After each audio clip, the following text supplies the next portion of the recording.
자, 그럼 본격적으로 전문가와 함께 대담을 이어가 보도록 하겠습니다. 교수님, 지금 확산 추이 어떻게 보고 계신가요? 원래 이제 이게 다 예상이 되었던 일이었던 것 같은데요. 네. 우리가 고강도 사회적 거리두기에서 생활 속 거리두기로 바뀌면서 전반적인 분위기가 완화될 수밖에 없는 거고, 그런 과정에서는 당연히 부분 이제 집단 감염이 생길 수밖에 없는 상황인데요.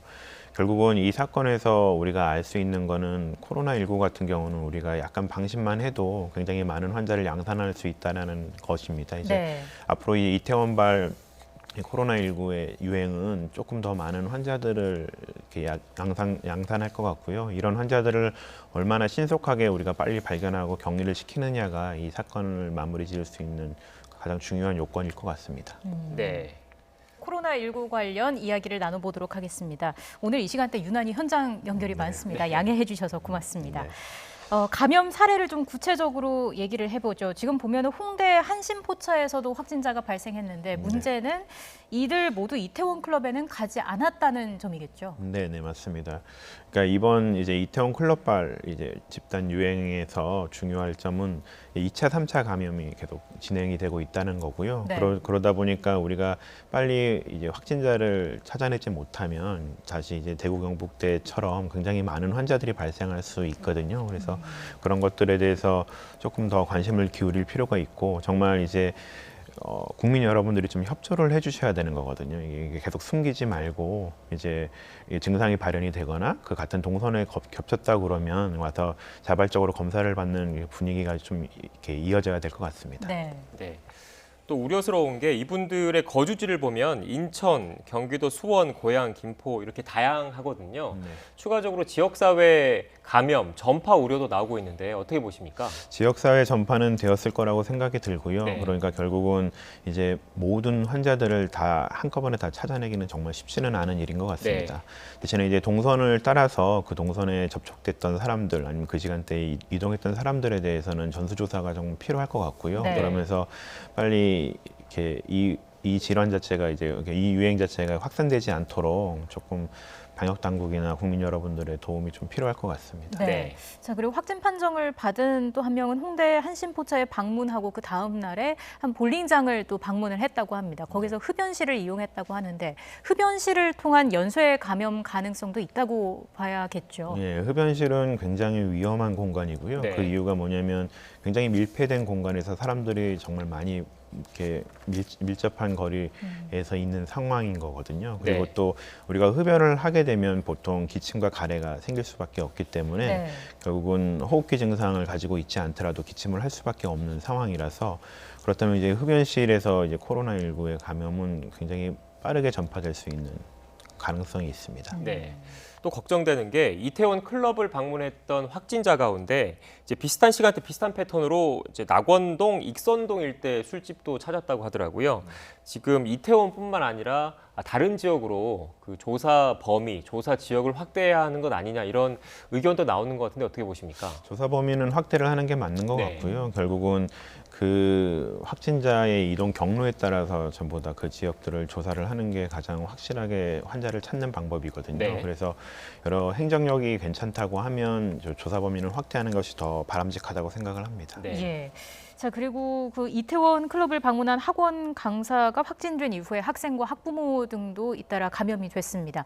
교수님께서 보시기에 3차 그 감염 가능성은 어느 정도 있다고 보시는지요? 3차 감염 가능성은 굉장히 높다고 생각을 합니다. 네. 그래서 지금 이 사태가 굉장히 중요한 거고요. 네.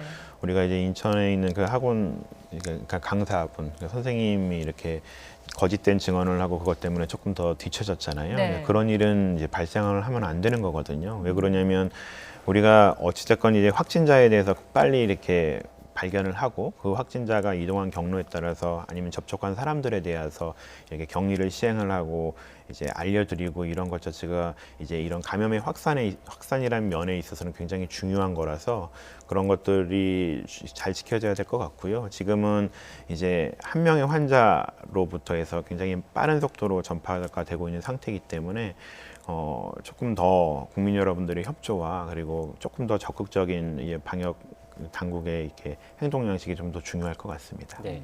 교수님께서도 앞서 간단하게 말씀을 하셨는데 인천 학원 강사 같은 경우에는 확진 판정을 받고 역학조사가 진행됐을 때 직업과 동선을 제대로 얘기를 하지 않았습니다. 그래서 당국의 초동 대처가 좀 늦어진 측면이 있거든요. 아쉬운 대목이라고 다들 얘기를 하고 있는데 이로 인해서 추가 감염이 더 늘었을 가능성 배제할 수 없는 거죠. 그럼요. 이게 추가 감염은 반드시 됐을 거라고 생각을 하는 거고요. 네. 그러니까 그런 사람들이 있어서는 안 됩니다. 그런 것들은 이제 국민의식을 통해서 조금 더 자발적으로 이렇게 자기의 증상이랑 확진 상황 그리고 자기 동선 같은 것들을 공개를 하는 게 굉장히 중요하고요. 네. 그러면 그분이 왜 그럴 수밖에 없었는지에 대해서도 한 번쯤은 좀 고민을 해볼 필요가 있는데 네. 이제 우리 사회가 어떤 그러니까 확진자 한 명으로 인해서 이게 딱 나왔을 감염이 다른 사람한테 전염이 됐을 때 그거에 대해서 너무 많은 이제 비판과 이렇게 질책이 따를 수 있잖아요. 그리고 네. 또 그걸로 인해서 사회적인 불이익을 당할 수 있다라는 분위기가 계속되면 그런 분들은 계속 생길 수밖에 없는 거거든요. 네. 그래서 지금은 본인이 감염이 되고 싶어서 감염이 된 것도 아니기 때문에 네. 자기에 대해서 그런 이제 확진이 되었을 때 이제 그런 것들을 조금 자기 정보를 이렇게 알려드릴 수 있는 사회적 분위기가 조금 더 중요할 거라고 생각을 합니다. 네. 예. 또 코인 노래방을 통한 3차 감염 의심 사례도 나오고 있습니다. 그 코인 노래방이라는 어떤 장소의 특성상 충분히 일리가 있는 상황이라고 보시는지요? 맞습니다. 이제 그러니까 코인 노래방뿐만이 아니라 노래방이라는 상황 자체가 네. 충분히 감염의 우려가 있을 수밖에 없는 것이고요. 네. 결국은 이제 노래방이라는 것도 환기가 잘 되지 않는 굉장히 밀폐된 공간이고 많은 사람들이 이용할 수밖에 없는 공간입니다. 그리고 노래를 부르고 이런 행위 자체가 여러 가지 이제 기침이나 이런 여러 가지 호흡기 증상들을 나타낼 수가 있는 거거든요. 그래서 그런 부분들로 인해서 이제 감염의 전파가 충분히 있을 수 있을 거라고 생각을 하고요. 그런 것들은 좀 주의하셔야 될 것 같습니다. 네. 그리고 어제는 팀원의 콜센터 직원이 확진 판정을 받았습니다. 재확산 가능성에 대한 걱정도 있는데 어떻게 보십니까? 예전에 우리가 구로 콜센터 네. 사건이 벌어지고 나서 이제 콜센터들의 근무 환경에 대해서 한번 좀 이렇게 생각을 해본 적이 네. 있었잖아요. 그리고 그거에 대해서 어떤 식으로 방역 대책을 세울 것이냐라는 대책도 세워졌습니다. 결국은 이것도 마찬가지인 거죠. 우리가 기존에 질병관리본부에서 제시했던 그런 방역 수칙들을 얼마나 잘 지켰느냐가 관건인 것 같고요. 예. 그런 것들을 잘 지켰다고 하면 이 사건 자체는 크게 확대될 것 같지는 않고 만약에 그런 것들이 조금 이제 분위기가 이게 조금 안이하게 대처를 해서 그런 것들이 잘 지켜지지 않았다고 하면 이것도 또 하나의 이제 진원지가 될 가능성이 있을 것 같습니다. 네, 얼마나 방역 수칙을 잘 준수했느냐에 따라서 결과가 달라질 것으로 보이고요. 앞서 저희가 얘기를 나눴듯이 서로 꼬리를 무는 감염이 이어지는 반면에 감염원을 알 수 없는 경우도 있습니다.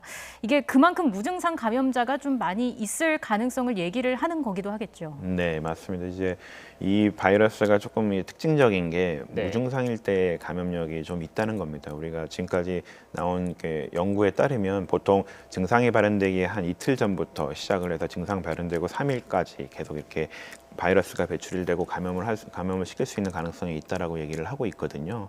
그리고 전체 환자 중에 한 20-30% 정도는 이제 무증상 감염자일 가능성이 굉장히 많다고 얘기가 되고 있어서 네. 이런 무증상 감염자를 어떻게 찾아내느냐가 굉장히 큰 관건일 것 같습니다. 네. 관건은 말씀하신 대로 시간이 중요한 것 같습니다. 빨리 찾아서 빨리 격리를 시키는 게 중요한 것 같은데 10명 중 3명이 검사를 받지 않으면 환자가 2배까지 늘어날 수 있다. 이런 연구 결과가 있는 것 같습니다. 어떤 내용입니까? 그게 이제 한 명 환자로 인해서 다른 사람들한테 감염될 수 네. 있는 재생산 지수라는 게 있는데요. 보통 이제 코로나19 같은 경우는 한 명의 환자가 한 2.5명의 환자를 감염시킨다고 얘기가 되고 있잖아요. 네. 그러나 그거는 이제 어떤 일반적인 상황에 대해서만 얘기가 된 거고 조금 네. 더 밀접한 공간들, 이렇게 환기가 잘 되지 않는 공간일 경우에는 그 재생산 지수가 굉장히 높아질 수 있는 거거든요. 네. 그래서 한 명의 환자가 어떤 한 특수한 공간에 노출되게 되면 굉장히 많은 환자를 확진시킬 수 있기 때문에 확산될 수 있기 때문에 좀 주의를 요하는 것 같습니다. 예, 그 무증상 확진자를 통한 조용한 전파에 대한 우려가 계속해서 나오고 있습니다. 이게 현실화됐기 때문인데 어제 박원순 서울시장이 풀린 검사 도입 계획을 밝혔어요. 이게 어떤 검사 기법인 건가요? 그러니까 지금까지는 검사가 이제 한 명의 환자한테 검체를 채취를 하고 나면 그 결과를 볼 때까지 그냥 기다리는 상황이었거든요. 네. 근데 풀링 검사라는 건 뭐냐면 5명에서 10명 정도 어떤 집단에 대한 검사를 스크리닝으로 해서 그 검사 결과를 보고 그 검사 결과에서 전부 다 음성이면 다 음성이라고 생각을 하는 거고요. 그중에 양성이면 또 개별적인 검사를 하는 방법을 말합니다. 예. 결국 풀링 검사라는 것은 어떤 한 공간 안에 있는 사람들의 감염 여부를 알기 위해서 굉장히 빠른 시간에 검사를 진행하는 방법 중에 하나인 건데요. 그거는 나름대로 이렇게 잘 인디케이션만 정하고 나면 굉장히 좀 효율적인 검사 방법이라고 생각할 수 있을 것 같습니다. 네. 이런 가운데 강남의 한 병설 유치원에서는 교사가 재양성 판정을 받았습니다. 재확진이 된 사례인데 재양성 가능성 얼마나 있다고 보십니까? 우리가 이제 이게 항상 이제 고민이 되는 네. 부분인데요. 우리가 얼마 전에 질병관리본부에서도 우리가 재양성이 된 사람들에 대해서 검체에 대해서 바이러스 배양을 해봤더니 바이러스가 자라지 않았다라는 보고를 한 적이 있었잖아요. 네. 바이러스가 자라지 않았다라는 얘기는 뭐냐면 남한테 전염될 가능성이 없고 결국은 우리가 코로 검사하는 것들은 죽은 바이러스든 살아있는 바이러스든 전부 다 양성으로 이렇게 나올 수 있기 때문에 결국은 그런 죽은 바이러스의 조각들이 나오는 것일 가능성이 있습니다. 네. 근데 또 하나의 또 보고에 따르면 이제 우리가 이제 환자들한테 바이러스 감염이 생기고 나면 근데 항체가 얼마만큼 생기는지를 네. 보는 것이 있거든요. 그러니까 대부분은 바이러스 감염이 끝나고 나면 항체가 생성이 돼야 되는데 이 바이러스 같은 경우는 그런 항체 생성률이 굉장히 떨어진다라고 네. 얘기가 되고 있습니다.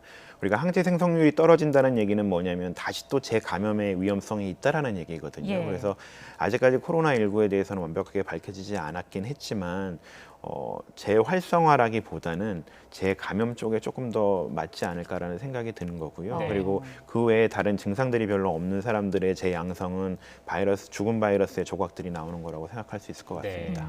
그 교사와 접촉한 뭐 유치원생들도 한 20여 명 있었고요. 다른 뭐 교직원이나 교사가 있었는데 모두 음성 판정을 받기는 했습니다만은 네. 아직은 좀 더 지켜봐야 하는 상황일까요? 네, 맞습니다. 이제 우리가 검사를 하는 것은 검사를 하는 시점도 굉장히 중요하거든요. 네. 그러니까 바이러스가 배출되는 시점에 검사를 하게 되면 양성으로 나오지만 바이러스가 배출이 아직 덜 되는 시점, 어느 수치 이하로 이렇게 배출되는 시점에서 검사를 하면 음성이 나올 수 있거든요. 네. 그래서 한번 검사를 해서 음성이라고 해서 완전히 괜찮다라고 얘기를 할 수는 없는 거고요. 결국은 이제 2주간의 기간을 통해서 조금 더 면밀한 관찰이 필요하고 만약에 증상이 있다고 하면은 재검 같은 재차로 검사를 하는 것이 굉장히 중요할 것 같습니다. 네, 원래 어제죠. 13일 날 고3 학생들을 시작으로 등교 개학을 순차적으로 하려고 했는데 이태원 클럽발 집단 감염이 불거지면서 일주일씩 다 미뤄졌습니다. 학교 개학이 20일로 이제 고3은 미뤄졌는데 이런 상황에서도 이제 학부모들 같은 경우에는 과연 20일도 안심할 수 있는 건가라는 불안감이 있는 게 사실이거든요. 교수님께서는 어떻게 보십니까? 20일도 안심할 수는 없죠. 네. 결국은 이제 지금은 다시 또 지역사회 유행이 시작이 됐기 때문에 당연히 네. 20일도 안심할 수 없고 그게 한 달 후라도 안심할 수는 없는 상황입니다. 네. 중요한 건 뭐냐면 우리가 이 코로나19가 아직 종식 선언이 되어 있지 않기 때문에 결국은 계속 주기적으로 집단 감염이 생길 건데 그런 것들에 대해서 우리는 어떠한 대책을 갖고 있느냐가 굉장히 중요한 거거든요. 네. 우리가 교육부에서 굉장히 이제 그 학생들을 개학을 시키기 위해서 굉장히 많이 준비를 한 것으로 알고 있는데 네. 만약에 교육부 자체가 준비를 한 게 완벽하다라고 하면 크게 걱정할 필요가 없는 거죠. 네. 근데 이제 아직까지는 이제 교육부에서 어떻게 준비를 했고 그런 것들에 대한 이제 브리핑이 별로 없잖아요. 예. 그래서 그런 것들에 대해서 명확하게 국민들한테 알려주고 이렇기 때문에 우리는 어떤 확진 환자가 등교를 한다고 해도 크게 이게 번질 것 같지 않다라는 것을 학부모들한테 알려주면 충분히 개학을 할 수 있는 거고요. 만약에 그런 준비가 되어 있지 않다고 하면 개학은 계속 못하는 겁니다. 예. 계속 못하기 때문에 그럴 거라면 차라리 9월 학기제를 검토를 해보는 게 조금 더 나을 수 있을 거라고 생각을 합니다. 네. 그럼 등교 개학에 대한 대책에 이것만큼은 반드시 포함돼야 한다라는 게 있을까요? 결국은 이제 우리가 코로나19가 유행을 하는 것은 폐쇄된 공간 안에서 많은 사람들이 모여 있으면은 이게 전염이 잘 되잖아요. 네. 그러면 정말 학생과 학생 간의 거리를 얼마나 두게 할 것인지, 네. 그럼 그거에 대한 대책은 어떤 건지에 대한 고민이 좀 필요할 것 같고요. 예전에 한번 그런 얘기도 한 적이 있었는데 꼭 이제 오전에 등교를 해서 오후에 이렇게 퇴교를 하는 게 아니라 오전반과 오후반을 나눠서 필요한 것들, 그러니까 오프라인에서 교육을 해야 되는 것만 오프라인에서 교육을 하고, 그다음에 온라인으로 교육을 해야 되는 건 온라인에서 교육하는 방식도 굉장히 중요할 것 같습니다. 네, 알겠습니다. 지금까지 이영석 고려대 구로병원 호흡기내과 교수와 함께 이야기 나눠봤습니다. 교수님 오늘 말씀 고맙습니다. 고맙습니다. 감사합니다.